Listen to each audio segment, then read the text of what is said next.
خان عبدالغفار خان چې مینې نه پښتانه ورته فخر افغان او باچا خان وای، نه یوازې د ښځو د حقونو او خصوصا د تعلیم لپاره اواز پورته کړي، هغه په عمل هم کړی دی او د خپل کور نه د دې شروع هغه وخت کړی و کوم وخت کې د سړو تعلیم هم یو ناویاته خبره وه. د واک نومي تنظیم چې د پښتنو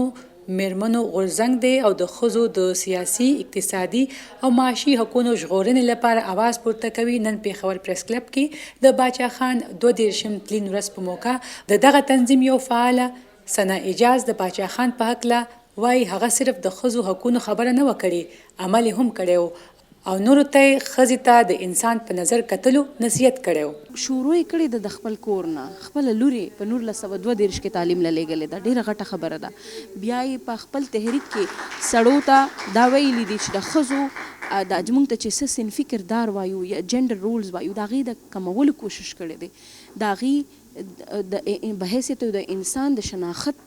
دنیا ته یا نړۍ ته یا پښتنو ته رکولو کوشش کړی دی.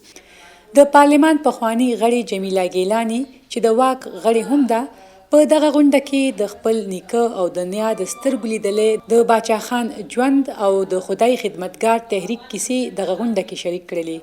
جمیله ګیلاني بیان کړل چې باچا خان به ویل چې د کوم کام ښځې د خپل کام د حق دپاره ونه درېږي هغه کام ترقي نشي کولی، او د کوم کام ښځې د خپل کام لپاره اوچتې نشي هغه کام نشي اوچتېدلی. هغه وای خدای خدمتګار د عامو خلکو تحریکو چې پکې ښځې په ګڼ شمیر تعداد کې شریک وي. خو اوس ولې ښځې سیاست کې رستو ښکاري؟ په دې اړه جمیله ګیلاني څه دا وویل.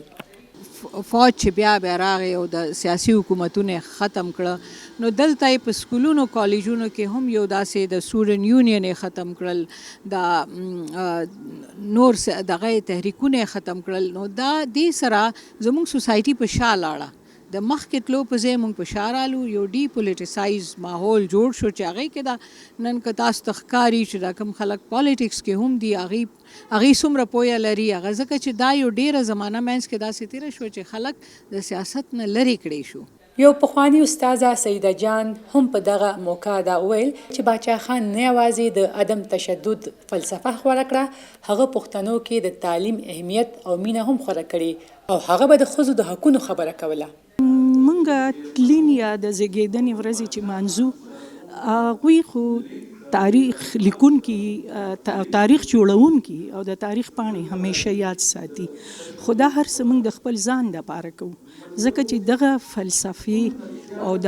د خپل مشران دا اتلان که موږ هېر کړو نو زموږ له لار ورکېږي. د باچا خان فلسفې او خصوصا د ښځو په اړه د هغه ویناګانې په دغه غونډه کې رایادې کړې شوې او دغه غونډه کې شریک ښځو تر مخه باچا خان د ښځو حقونو لپاره صرف خبره نه کوله، هغه عمل هم کولو، ځکه هغه تر اوسه د خپل عملي ګامونو له وجې د خلکو په زړونو کې ژوندی دی.